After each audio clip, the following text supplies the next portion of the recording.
have this amazing show that goes on here regularly, and it's always a great chance to have a conversation with Irene, who is doing this amazing advocacy work. I know she doesn't always like to use that term, but that's what I consider it. Is great advocacy work that she's doing to make sure that people are being treated fairly when they're dealing with timeshares and all along those lines. I'm gonna bring my good friend, and she actually shares a birthday with my mom, and all along those lines. And I'm gonna bring Irene to the stage and just say how great it is to have her come here and do this amazing work that she does and all along those lines. So it's great to be here with you. And I know you've got some amazing guests and y'all will have some amazing conversation. And I'm looking forward to sitting back, learning, and definitely enjoying your great conversation that you have, because it's always a great learning experience. And I understand from Nick and Kim that this, along with World Edition, is some of the top rated shows on the network. So you're doing good in terms of that and everything like that, because I think that one of our other producers, Brandon, did some research and he did find that this is definitely one of the shows that is in the top rankings and all along those lines. So you're definitely getting some recognition in terms of the way people are paying attention to what's going on and all that you are educating people about. But on that note, I'm going to get on out of here and let you take it over. But you're doing a great job, and I just am a great admirer of yours. Well, thank you, Mark. I really appreciate your work behind the scenes to help make this happen as well.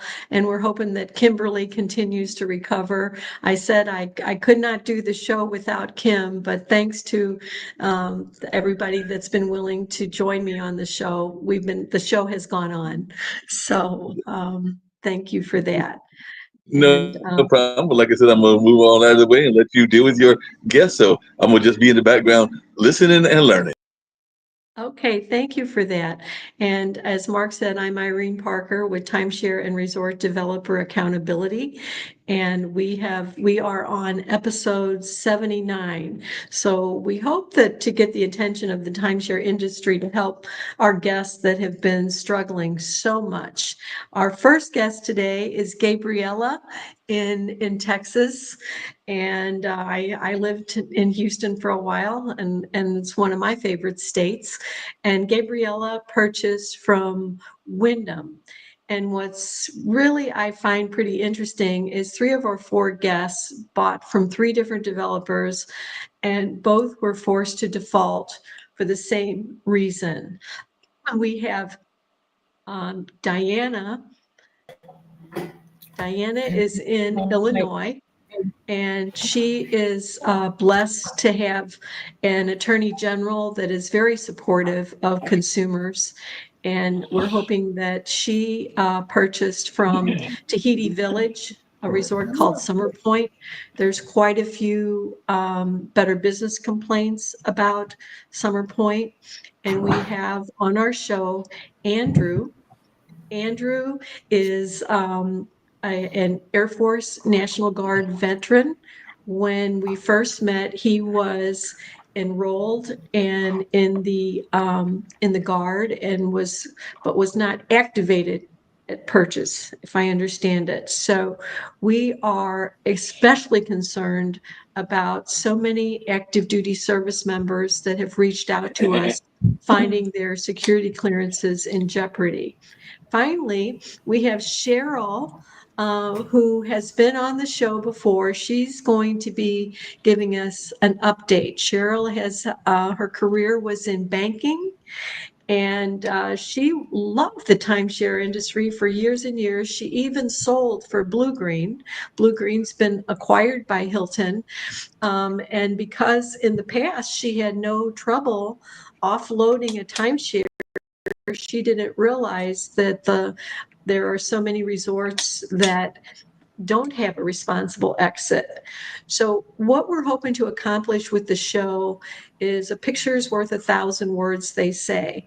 And when you read a complaint in writing compared to hearing firsthand from what the hardship that this has caused these families, and the answer from the developers and from the lawmakers are, you signed a contract. Well, in the case of Tahiti Village and Westgate, Wyndham, we don't have anyone from Vacation Village. Their contracts state that you can rent. And so there's nothing, reading the contract is not going to protect you. So if we could go ahead, I'd like to, and Andrew has actually talked to a senator this past week, but I'm going to start with Gabriella. If you could just share with us how how did you end up, well, you purchased 3 times from Wyndham, correct? Yes. Yeah. So take us through those 3 purchases and how the being promised the ability to rent influenced that 3rd purchase. The 3rd purchase, we were already having trouble with the cost, and when we were getting into it, the guy said that, well, if you get more points, you can rent them and offset all your costs. So that was very appealing to us, and he was talking to us about how the Super Bowl was coming up and Wyndham was priority in renting at specific locations, and that they'd be able to hold those rooms now with points, and then you could sell them for like thousands when it got closer to the Super Bowl. And did they mention specific names of rental programs, or did they just say to go online? No, they gave us a link that was on their page and said, this is what you would use to sell it, well, to rent it, and that it was super easy. But when I got into the process, there was fees to hold the rooms, there was fees in case somebody last minute decided to cancel. It doesn't hurt the purchaser when they cancel, but it hurts you because it's your points and you lose them if they cancel last minute. So, and then you get a fee because you still have to pay housekeeping and all that, even though nobody stayed there. Plus, Wyndham keeps 40% of the rental income. Yes, and then they keep a good chunk of it. And so what we're going to do is I'd like to do the round robin on the rental.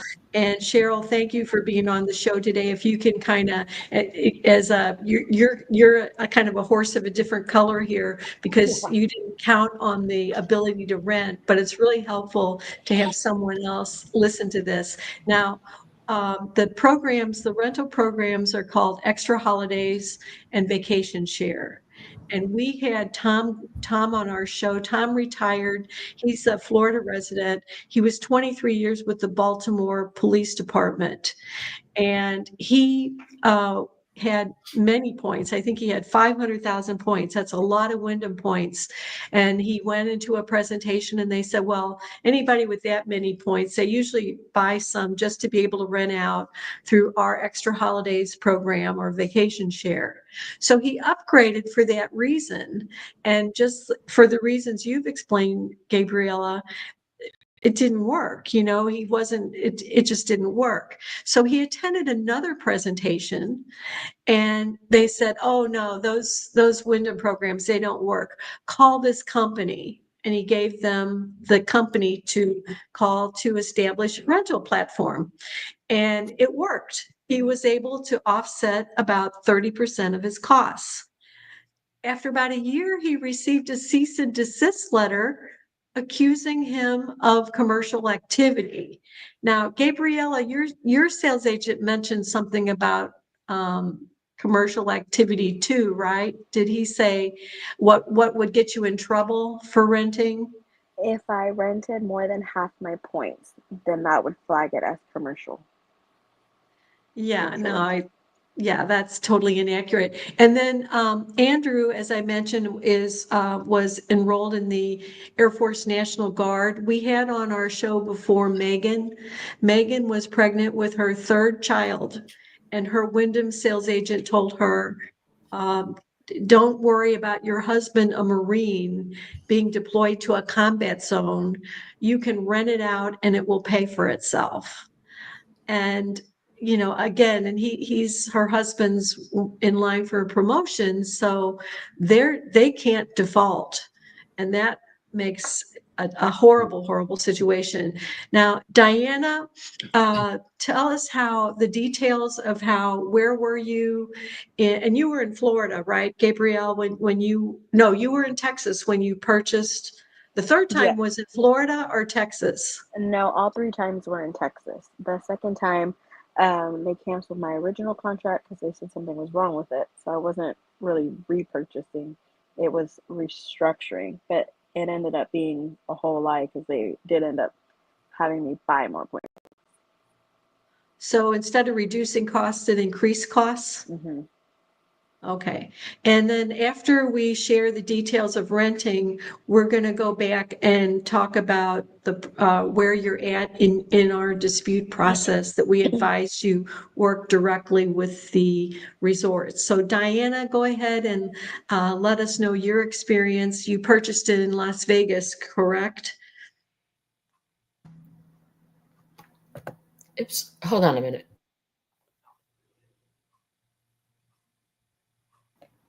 Okay. You Yes, should I be did okay. purchase in Las Vegas. I'm sorry, I put myself on mute. Okay. On March 2025, I went on a vacation because my daughter was in Vegas working from her job. So she was going to be there over a month.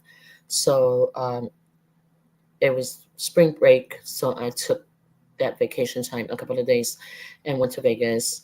Um, Sometimes I beat myself up because in the beginning, when people kept asking us, "Oh, do you want this free? Do you want this free?" Finally, we would say no, no, no. We were not interested. Okay, but a couple of days before I left, which was a Saturday, this gentleman came up to us and started talking to us, and he pointed out that we were from Chicago, so that was a catch that he caught us with. And then he sent another gentleman in, and that's how we got into this presentation. During the presentation, yes, they told us that this was an investment, that if we couldn't use it, that we can rent it out on our uh, we can rent it out. And then when they said we can rent it out, it seemed like we can rent it out every year. It was not like the salesman didn't say, "Oh, only during your time period you can rent it out." He just said, "Oh, you can rent it out. You can offset your costs and members and your member fee." And the whole stories that I've heard so many times on this podcast, as most of the videos that I have viewed, the same thing. What I feel bad about is that, like Gabriella, 3 times, you know, I don't know about Andrew, okay, but other people that I've seen have been caught up in the scam more than one time, with additional lies that they tell them. So what I did was I just decided automatically that I was not going to do that pay and try to get out. No, I was not going to do that. I just defaulted in June. I put in a dispute with my credit card and my debit card. I didn't win the credit card, the $500, but I did win the other dispute, which was over was $1,320 that I got back that I had given these people. My credit has been hit. They reported it to my TransUnion, which was kind of strange because I say kind of strange because TransUnion was not the credit bureau that was hard hit for the inquiring of the loan in the beginning. It was actually Experience, and then it was under Summer Point. And then when they filed it under TransUnion, they put the Anise company is the one that I owe the money to.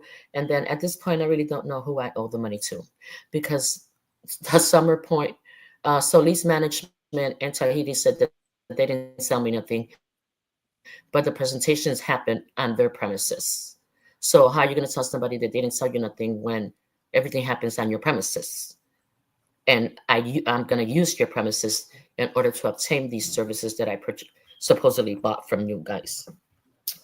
So that said, my TransUnion went down to 174 points, but right now it went back up to 599. So I'm happy about that. It's going up. because I am paying my other bills and everything on time. My experience went down a couple of points. It was 701, and now it's 679. And then the Equifax just went down 19 points. So, but they didn't report it to those other two companies, to those other two credit bureaus. So I don't know if they're gonna continue to keep reporting them to the credit review. I don't know how that works with them. What I feel about all of this is that, to me, I think this is some kind of Ponzi scheme. Why? Because you sell to somebody and then you keep a certain amount of people, and then the people that are disputing you, eventually, I don't know what happens to them. Like myself, some of them do get out, like Irene has helped get out of the contract. But my fears the most is that, that I won't be able to get out of this contract. But I'm not going to give them my retirement money. I'm not going to do that. I'm close to retirement, and I'm not going to give them, these people, my retirement money.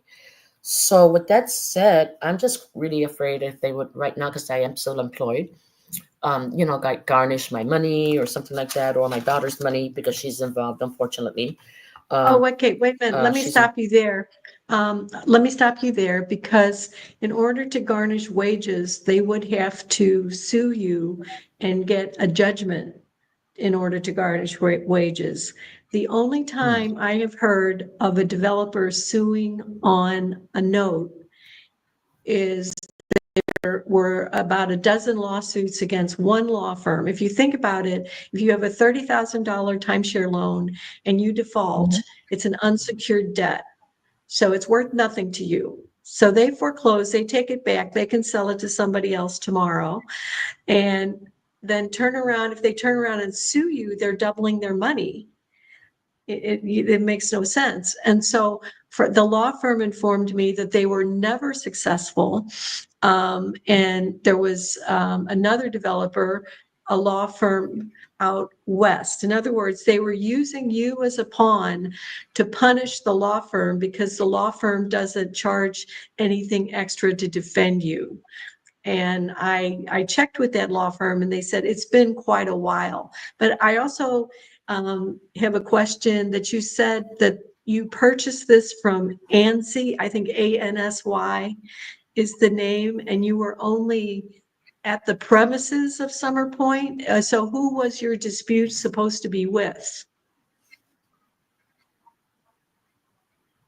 Well, Summer Point and NC are owned by the same people. Tahiti And Village. from the research that I've done, and I'm gathering, okay, well, the same person, the same gentleman that gives out the loans, but they're the ones that I don't, it's just kind of strange, because, like there's four parties, right? There's Tahiti Village, there's Yeah. Solis Management, there's Summer Point, and then there's the Anise Company. Okay. So all of these people are all involved on this Ponzi scheme. Okay. And that's why I say that it's a Ponzi scheme, because they're all involved. Okay. The management company and the resort gets you in there so they can present whatever to you for you to purchase. Okay. And the Summer Point company is, I'm assuming they own Tahiti Village, from what I understand from the research that I've gathered. And then the Anise company is the loan company that gives the loans to everybody that purchases from these people. Tahiti Village, Soleil Management. So Soleil Management, I've been on the phone with Soleil Management with a gentleman that was in stage 4 kidney failure and on dialysis, and he had no loan, but they told him just default. So that's the situation Cheryl is in, with she doesn't have any loans, but even if you had no loan, they would not take it back, according to what their sales agent said. So, but at least you got one of the credit card. Now, the other thing you mentioned TransUnion. I don't know if I've ever heard of TransUnion, the credit score going down. Gabriella, have you checked your credit scores? I haven't seen a hit on my credit, not yet. And when did you stop making loan payments? 2 months. It's been 2 months. 2 months ago. Okay. Well, it could still be coming. So now let's go ahead and Andrew, I think yours is just the most brazen with a young couple with a 6-year-old buying a 4-bedroom. And one thing, Diane, I was going to ask you, you said they told you could rent it out, but did they provide any details on how to rent it out? No, they did not provide any details. They never.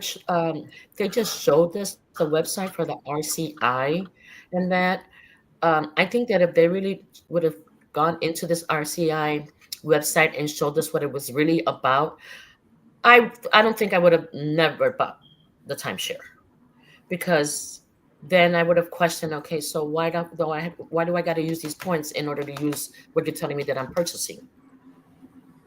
Okay, Well, so I don't think I would have done that. So yes, yeah. they did not go into And no details with at RCI, all you that they still were going have to to pay charge to it. convert the points. What, Yeah. Gabriella? With RCI, you still have to pay to convert the points, and then there's a transaction fee. Exactly. Wow. Exactly. You have to convert points and all of that kind of stuff, Yeah. and they charge you for that too. And then they charge you for the people that how many people they stay in your unit and everything. Yes, and we tried to use that too. You tried And to, because you're booking through RCI, you're not allowed to use your included housekeeping credits that you've already prepaid for. oh man. And Wyndham purchased RCI, so they own RCI. So they're like Right. double dipping again. Yeah, exactly. So Andrew, it's been, how long has it been since we've been talking for almost 2 years, I think. So, I mean, it's been about at least a couple of years. Now that we're in September, we got 2 weeks till officially it's been 4 years since we purchased that timeshare.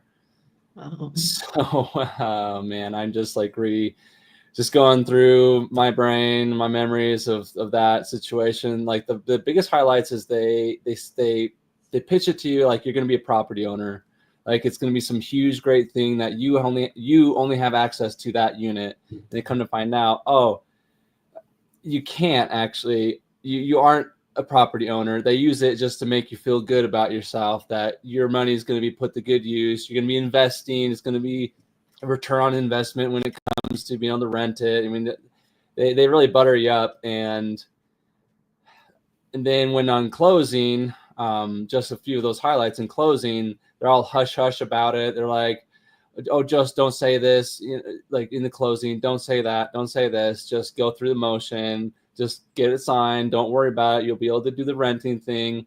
The biggest thing that we were actually just kind of talking about before the show right now is how with that renting is you can't, my wife and I, she says hi, by the way, Brooke and I, we couldn't even start booking until, let's see, September, November, December, like almost 3 months, just under 3 months until starting to make bookings at the beginning of the year in 2022. And at that point, our 10 days, because of the Florida laws of 10 days of, what's it called? I just call it the grace period. Rescission period. Thank you. Rescission period, that it's already well past. We were like 2.5 months past that before we could actually start using what we had purchased. It's no different like buying a mattress, 100 days with Purple mattress after time of purchase to then see if it's a good fit or not. That's what these timeshares and the law should be amended for, to protect the consumer, just like they have with this Purple mattress, for example. And so it was far past that time. We didn't even know when we were making these calls. My wife was starting to make those bookings so that we could actually start using it. Probably at least five different agents we had to go through to actually try to establish some sort of reservation, but they were all saying totally different things. Not one of them were like, when it comes to, oh, actually you couldn't use this, that you have to do it this way or that way. And so we were just playing ping pong. And we got a reservation set up of finally But then when the person that we had signed up with it, they couldn't get access to it. And so, but we were still being charged for the fees basically to do that rental thing. And then that was a headache, trying to be like, look, that's not for us, that's for someone else. And anyways, it was just some long behind closed doors sort of approach to all this. Never was transparent on actually, oh yeah, cool, yeah, you got this timeshare, yeah, let's actually do what we said that you could do, because you can rent per contract. But now, like, we had to, again, fast forward, we had a default because we couldn't even, we realized at that point, oh, this is a scam. And so we cut off, I think it was mid-December or first week or two of January, and we didn't pay anything. We That canceled was our card. 2024 or 2025? 2022 is when 2022. yeah, because we got it 4 years ago in September, and September 14th, D-Day for us. Default day, I should say, to be more real. But we couldn't use it at the time when we were able to access bookings. And so we had unlimited giveaways, and we had one free week for us throughout that we established throughout the year. That's what we bought. But then again, the whole rental thing. So like just going this past 4 years, I'm just like, how many more people have gotten the same spiel as we did, and how much damage it is that just to let this keep going. And my wife and I, we're all about action.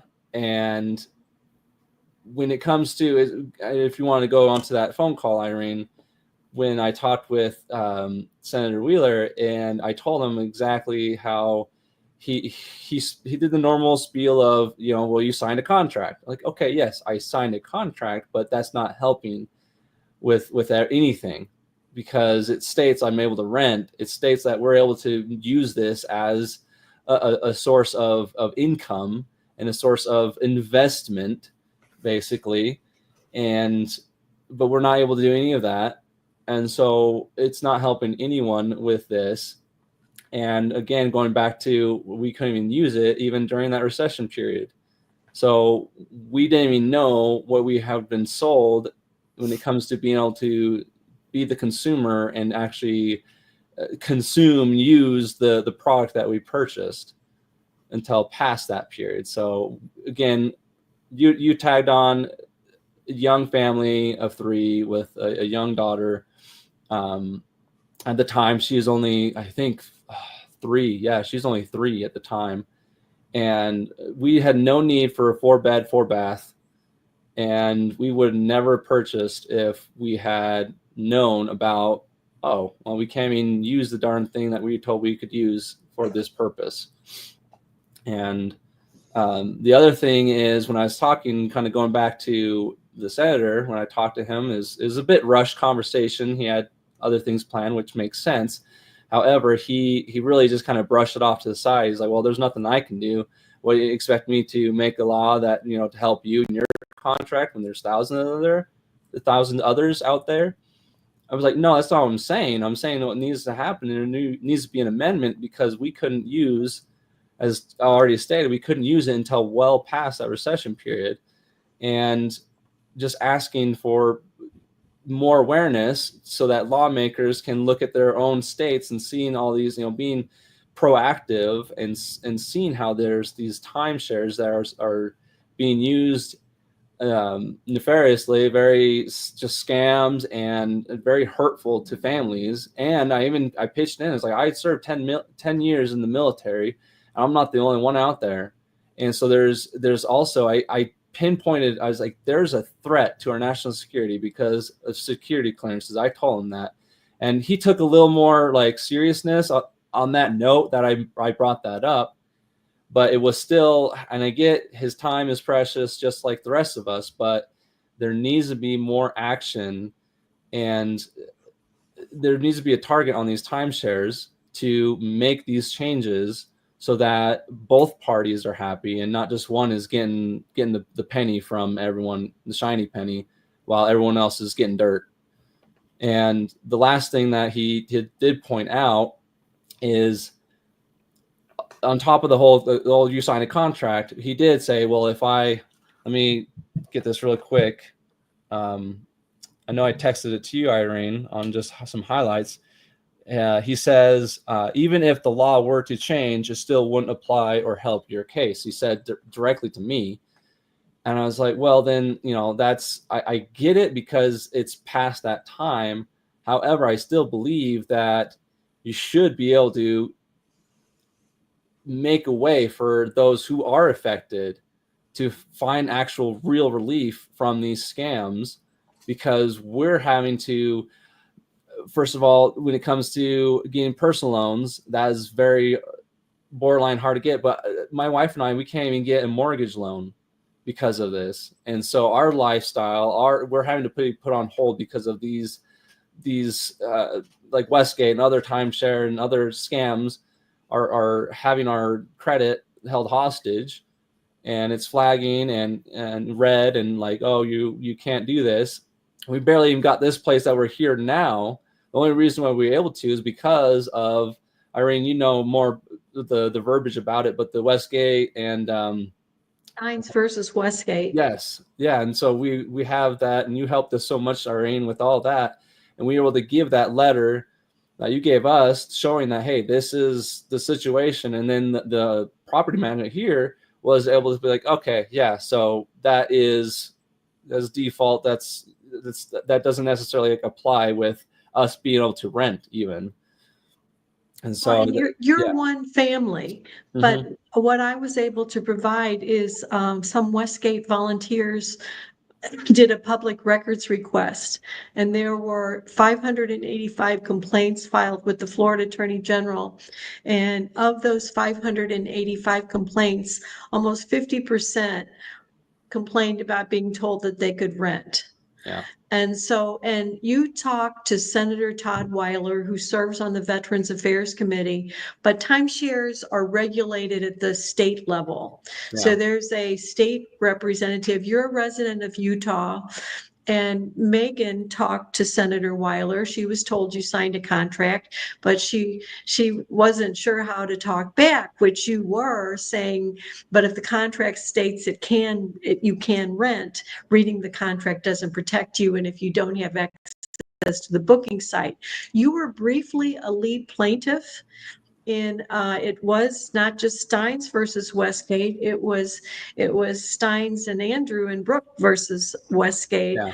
But then because you were enrolled but not activated, in order to be covered under the Military Lending Act. Now, for everybody that is in default, all three that had a loan, is the argument, is it a mortgage? Because your credit score is affected much worse if you default on a mortgage loan. If you go to Fannie Mae's website, they say a timeshare loan is not a mortgage loan, even if it's reported as such. The National Credit Union Administration, NCUA, on their website, it says it's not a mortgage loan. The Westgate lost I was at the trial when the Judge Dalton ended the day saying, when I check out of my timeshare, I can't leave my underwear and toothpaste, meaning it's not the same as a residential mortgage. The Military Lending Act exempts home mortgages. So that's why the argument, is it a mortgage loan or a consumer credit loan? Then they appealed. They went to I was at the appellate court.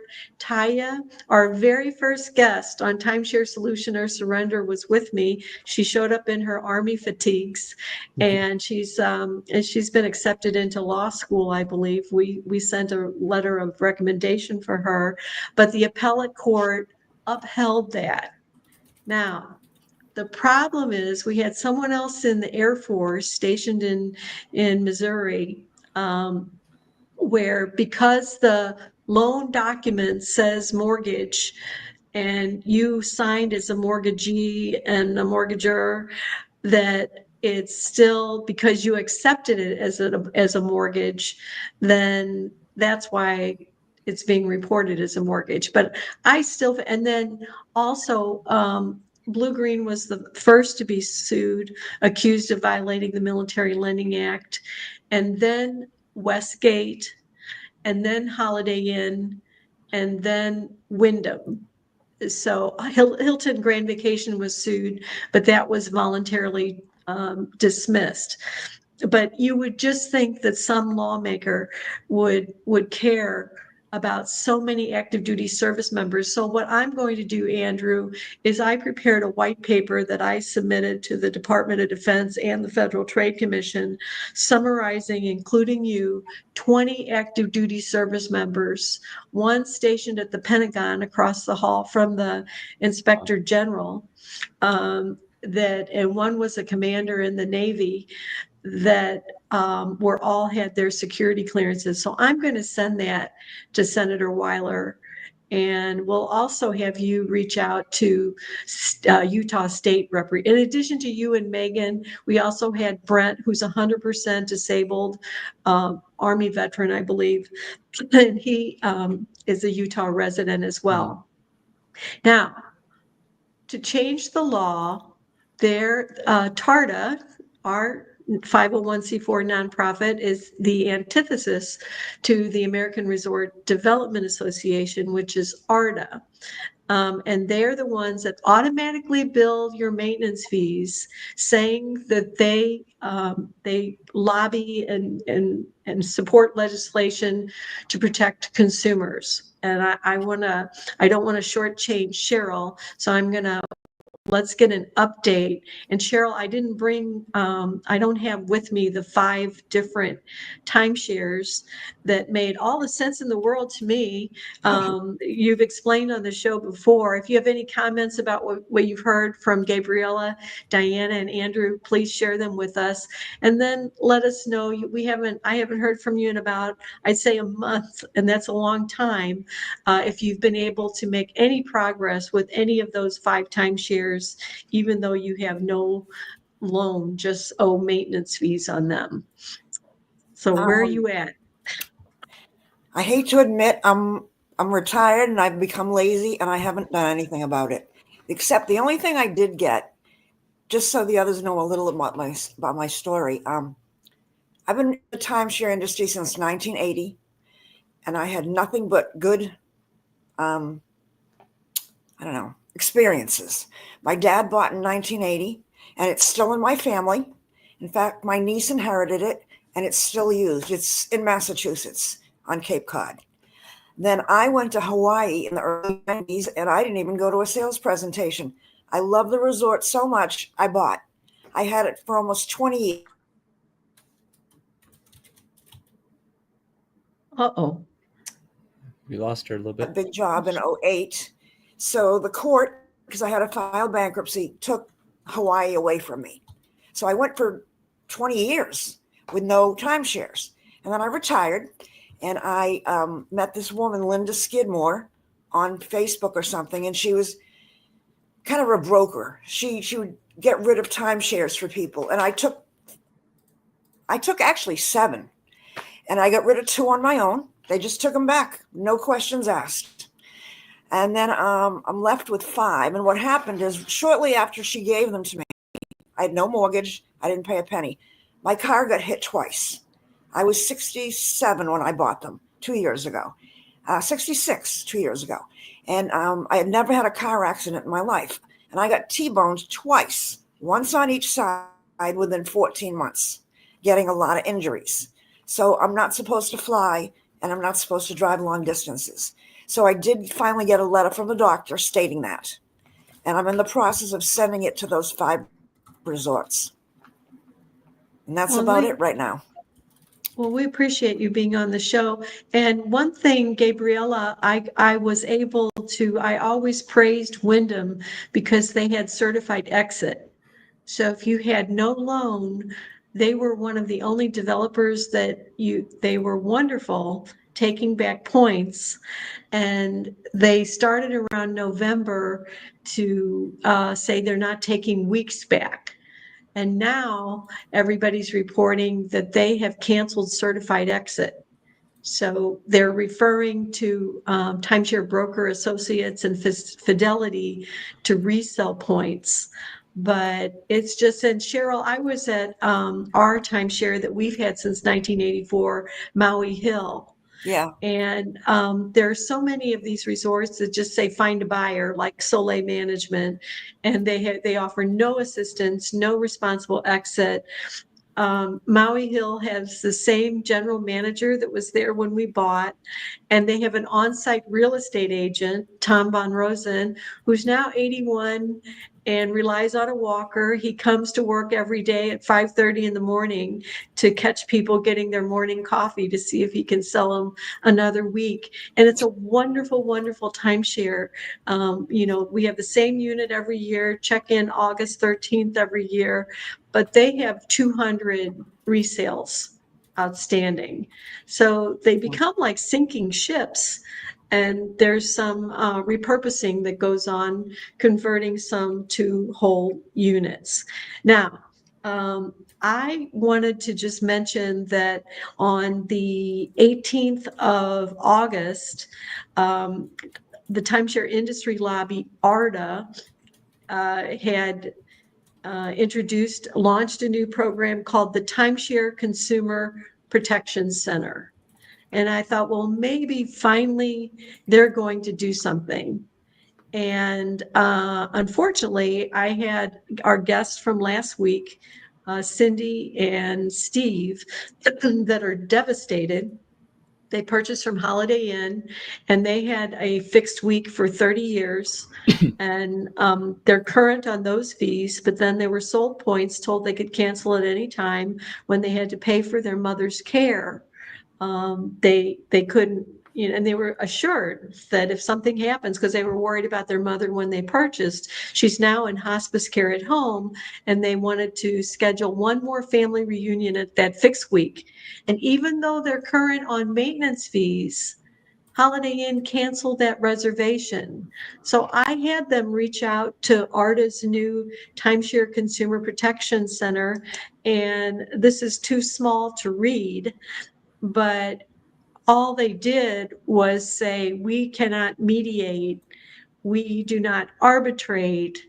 And they provided these links warning about Dave Ramsey, who, that's old news, that he was sued by his fans for recommending Timeshare Exit Team, and a warning about other exit companies on here. And at the bottom, if I can read it, it is a nonprofit funded by timeshare owners that advocates for local, state, and federal policies for the benefit and protection of timeshare owners. So I'd like to go over, before we run out of time, back in 2019, there was a pretty influential Florida timeshare owners group. It was they would meet in the villages.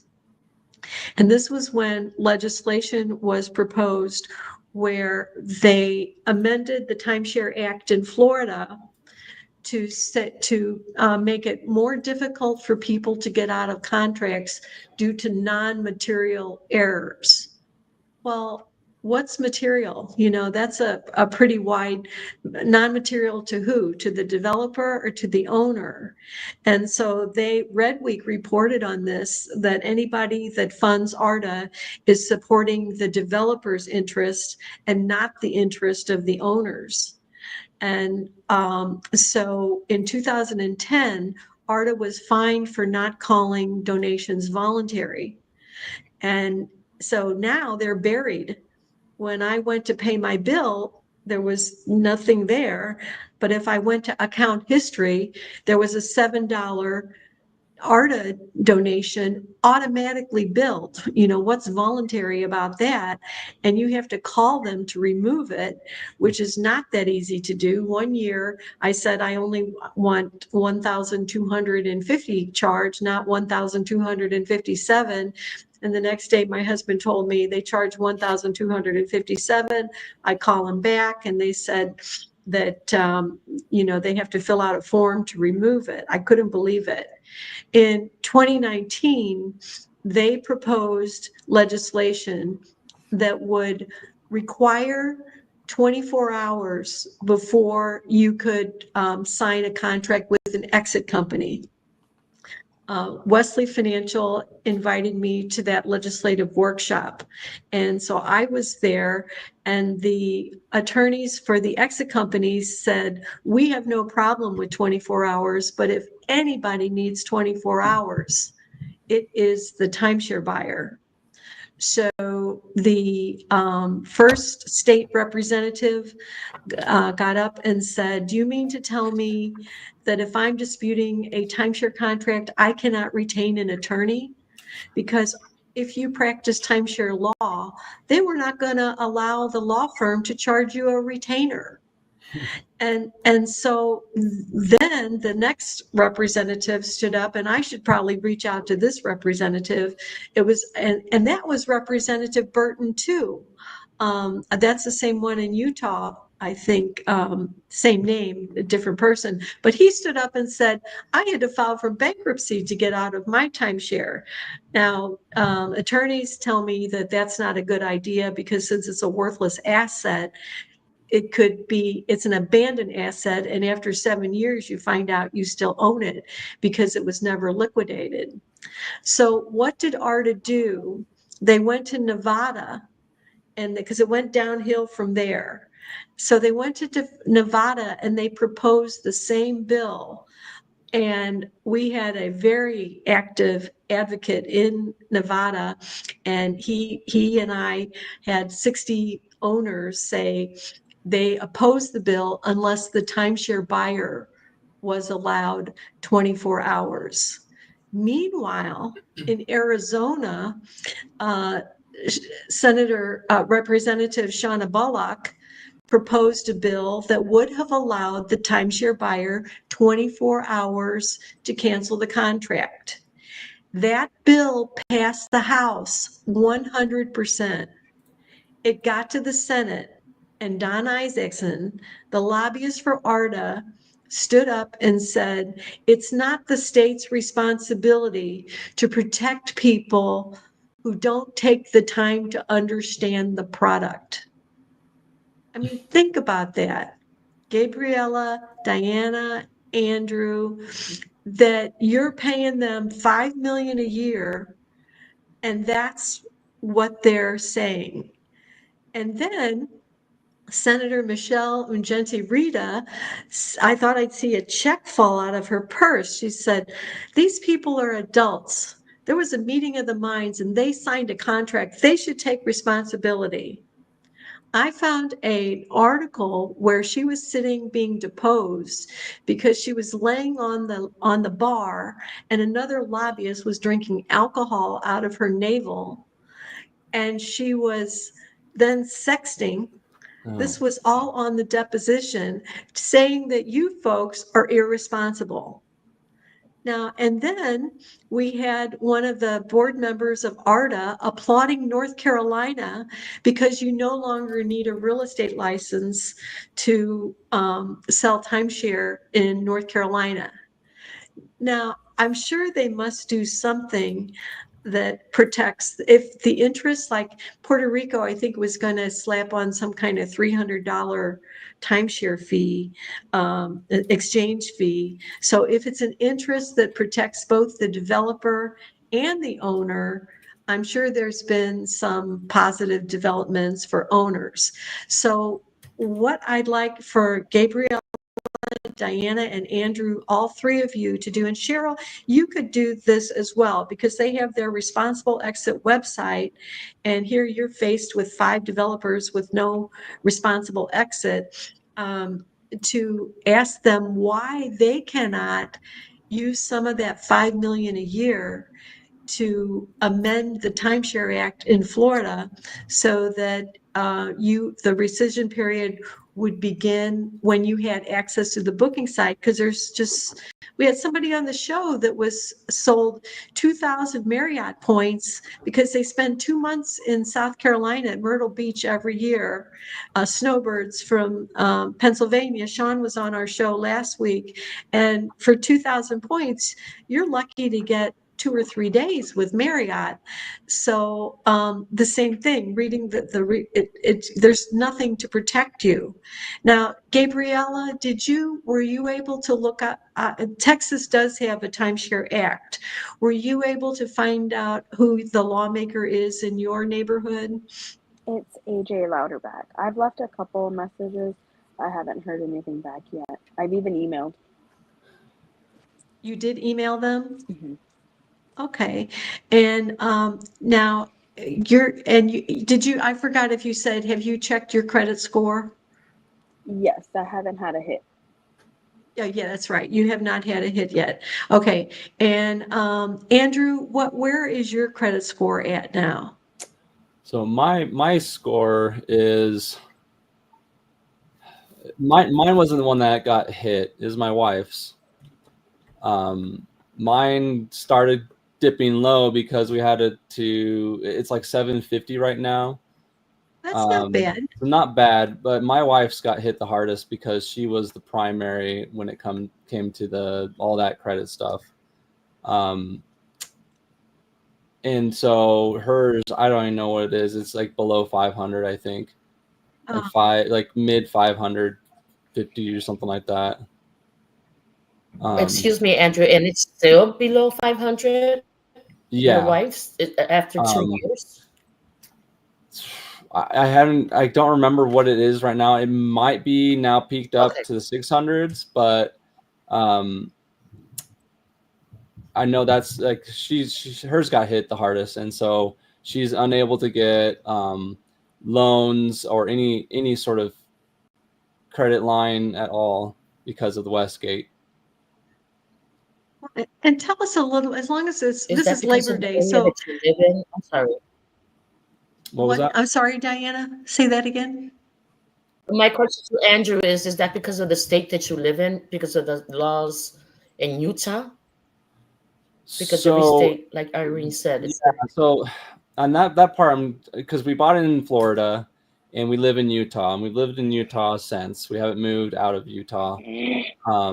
So it's really just followed her because, I mean, when we got in the timeshare, on the deed that, signing all the contract, our address was in Utah. And so it's just, I don't know if that affects much when it comes to the credit, but I know the reporting of the credit, because of that huge ding with Westgate, she's unable to get any loan, even business loans. So it's all had to fall into me. And now I'm at the threshold of like 135%. So I'm well over the credit limit. I forgot the name. And that's even, like I mentioned earlier, like we can't even apply even with my VA. I actually, this past month, I talked with the VA home loans, and because of all this other stuff, like I can't even get through the VA, even with a 0 down payment, or even with a down payment. Like we can't even begin the pre-qualifications to even see if where we can qualify how much they would loan to us. So we're just held hostage, basically, not to overuse the term, but just to really emphasize that we are held hostage because of this stuff. This is no laughing matter. It's not like, you'll get over it, sort of, you sign the contract, the same talking points and garbage. I'm even logged in onto our account right now, and it's showing the next payment, mortgage payment. That's what it says on Westgate, over $30,000, and the next maintenance is $7,700. Like $7,700 for because it was a 4-bedroom. Yeah, next maintenance payment. Now that's probably because we've defaulted and we haven't made any payments, even from when we I think it was mid-December, like I mentioned, We stopped giving payments because we realized, oh, this isn't what we were promised that we could do. I guarantee you, now I know this is, shot in the dark, but I guarantee you we probably would have had that all paid off by now, at the very least, all paid off, if we could have used it as that investment rental approach. So, because we could have booked it anytime and all, it was unlimited getaways, a sort of thing. We could just kind of just throw it out there like, hey, here's this resort, sign up now, and here's a good deal that you can get to anybody through that process. But we haven't even used it for ourselves once, because again, they were just going through. I don't know if it's planned. I have no idea, other than when my wife was making reservations, again, at least 5 different agents trying to book through their approved sites and whatnot, gave her all different. Not one was alike.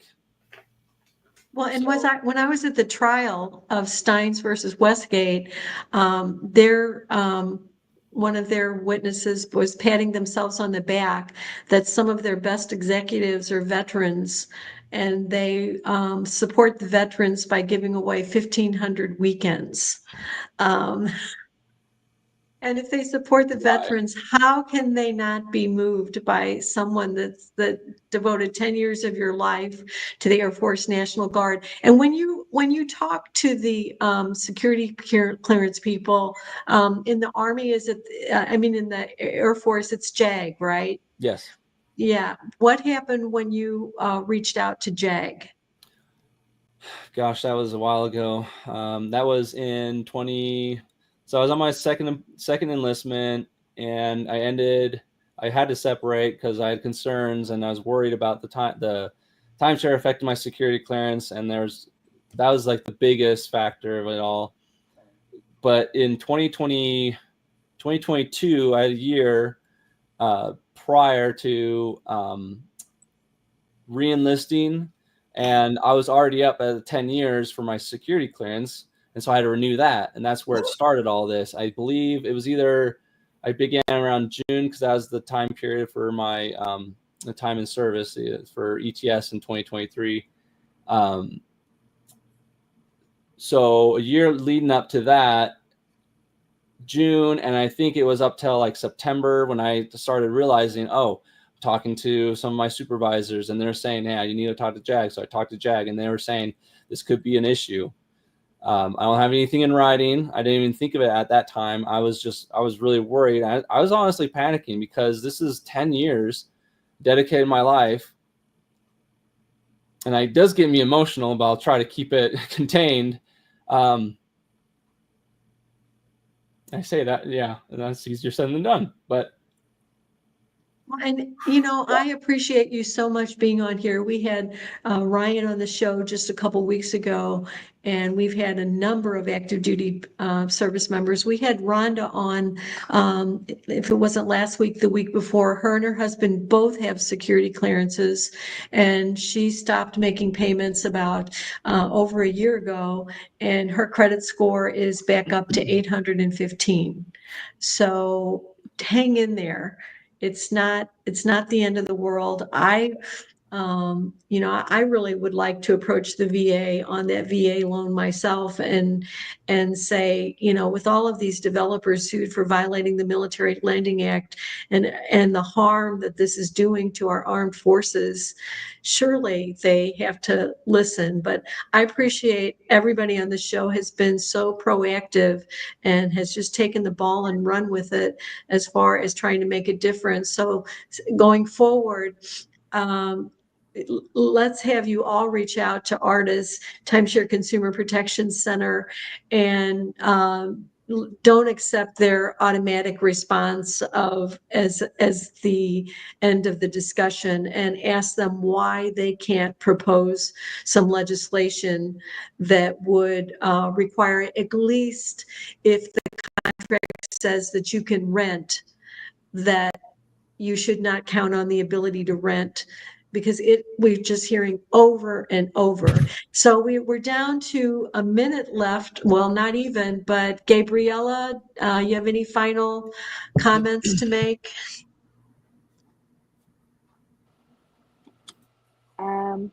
I mean, I would love to help out with any other VAs, and like Andrew said, because that has jeopardized a lot of their security clearances. And my brother is also in the Army, and I almost convinced him, so I'm glad he didn't. Oh my gosh.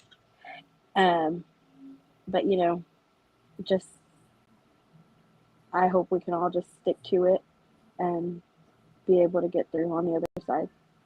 Well said. And it looks like we are out of time. We usually have Mark comes in and ends the show for us, but I believe I have the power here to do that. So thank you all.